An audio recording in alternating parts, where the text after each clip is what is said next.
perkenalkan nama saya Nanda Agistana Sirohar dengan NIM 240-250-502-111 dari kelas Teknik Informatika semester 2, program studi Teknik Informatika Fakultas Ilmu Komputer Universitas Tomakaka menuju kampus 3 Tokoyo. Saya membuat video ini untuk memenuhi tugas final mata kuliah algoritma pemrograman 1 oleh dosen pengampu Ibu Nurjana Eskom MPD. Dalam video ini saya akan menjelaskan algoritma perulangan. Yuk kita ke videonya. Jadi apa sih itu algoritma perulangan?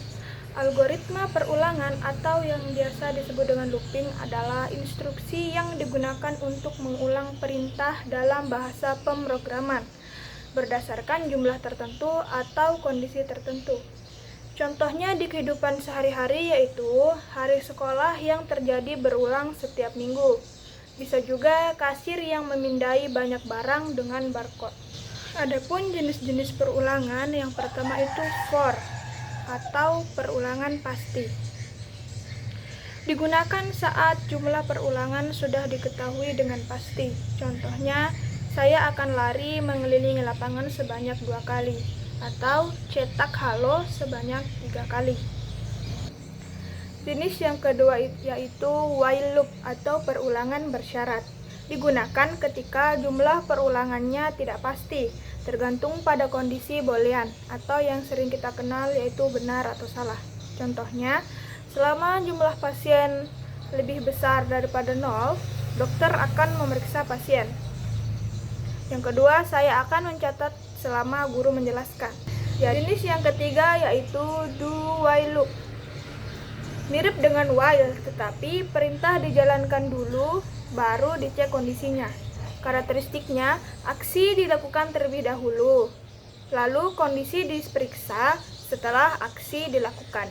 Baik, selanjutnya di sini saya akan memberikan contoh salah satu jenis algoritma perulangan yaitu for loop atau pengulangan pasti. Di sini saya mengambil yang increment atau yang menaik. Di sini awalnya kita akan membuat dulu flowchartnya.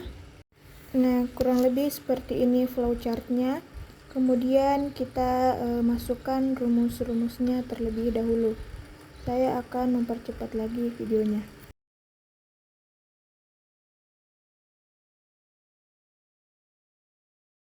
Baik, selanjutnya setelah saya menulis rumus-rumusnya, saya mau menulis judulnya dulu.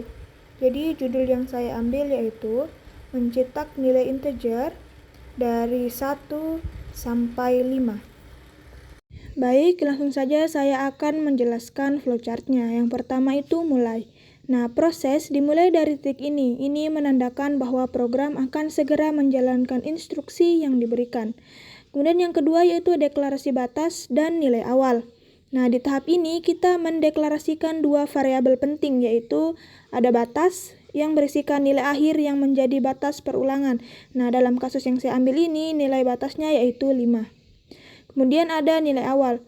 Nah, yang berisikan nilai awal perulangan. Nah, dalam kasus ini nilai awalnya yaitu 1. Yang ketiga yaitu baca batas. Program membaca nilai batas yang sudah dideklarasikan sebelumnya. Jadi nilai batasnya yaitu 5 yang sudah dideklarasikan tadi sebelumnya. Yang keempat ada nilai awal. Nah, program menyimpan nilai awal sebagai acuan awal perulangan. Jadi kita isi 1 karena nilai awalnya yaitu 1.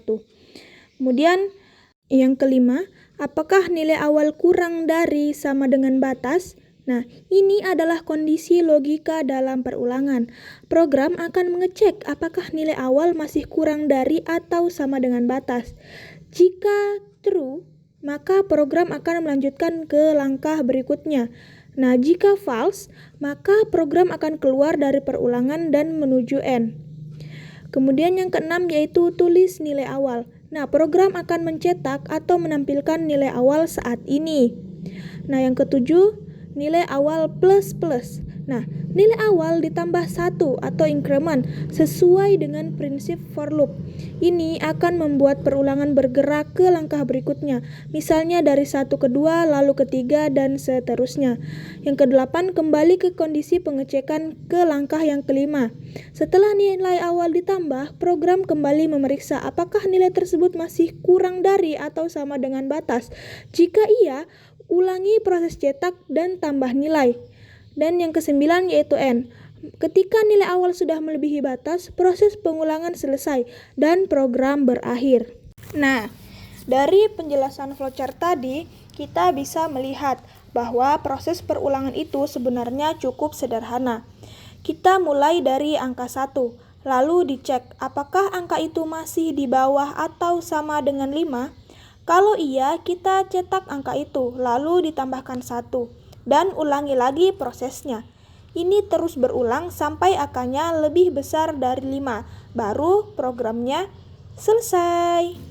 Dengan belajar flowchart seperti ini, kita jadi lebih paham bagaimana komputer menjalankan perintah berulang. Hal ini sangat berguna, apalagi kalau nanti kita bikin program yang butuh pengulangan, seperti menampilkan data, menghitung jumlah, atau hal-hal lainnya yang dilakukan berkali-kali. Semoga penjelasan ini bisa bikin kalian lebih gampang mengerti tentang perulangan, khususnya yang for loop, yang pakai penambahan atau increment, dan bisa bantu kalian saat bikin program nanti. Baik, itulah tadi video penjelasan saya mengenai algoritma perulangan, jenis-jenis algoritma perulangan, dan salah satu contoh dari jenis algoritma perulangan. Dalam video tersebut saya masih memiliki banyak kekurangan dan kesalahan. Saya mohon maaf yang sebesar-besarnya. Dan saya akhiri, wabillahi taufiq wal hidayah. Wassalamualaikum warahmatullahi wabarakatuh. Sampai jumpa di video selanjutnya.